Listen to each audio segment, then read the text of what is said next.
Well, here I am in the garden, in the potager, laying a path, a new mulch path. It was full of weeds and volunteer plants, and that's what I wanted to talk about today, volunteer plants. And how you can fill your garden up with plants just from volunteers of the original plant that you might have had. And some people probably don't like this because they like things very neat. I like things full, so it doesn't have to exactly be neat, just as long as it's full and beautiful. I can't really see the screen, so if I'm not filming very well, I'm sorry. It's really bright out. But I wanted to show you some of the plants I've been digging out of my path. Along here, I left some right along the edge of the rock wall. This here is Verbena bonariensis. It gets like a purple cluster of tiny little flowers, and they get nice and tall, and they're beautiful. They just wave in the wind.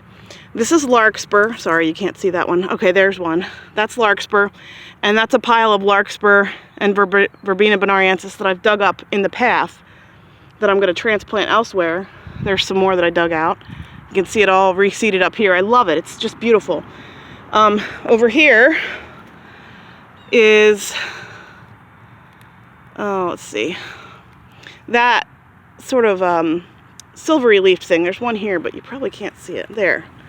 This is snow on the mountain, and I had that planted up here, as you can see, and it's reseeded down here, which is great because I can transplant it somewhere else.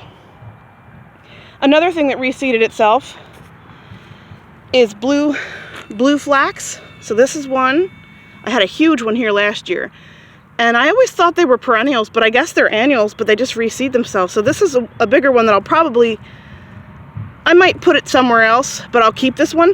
And then I found these little tiny ones, and I'll try to grow them on, and maybe I'll put them out by the road for $1 or something. But it's amazing how many plants you can get, extra plants to fill your garden for almost nothing. Here, this is an Oxide Daisy that I need to dig out. There's a few of them in the path, and this I actually did get for nothing. I saw it growing along the road, and I wanted some. I saw them on in other people's gardens. I said, those are so pretty. And my husband and I were driving along the road, and I said, there's some of those daisies. Can you stop? And so we dug out the daisy, and I put it in one garden over there, in the front garden. And it's given me so many new plants because of that one. And here's one that's not in the pathway that's going to bloom this year.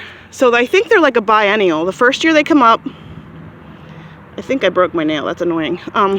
The first year they come up and they're just green.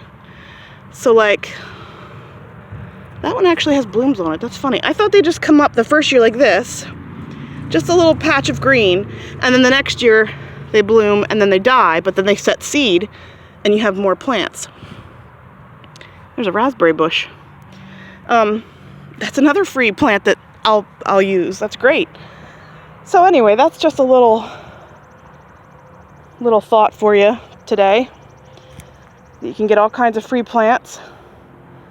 Some people probably don't like that. I know that there's people that like it very tidy, but I am not tidy.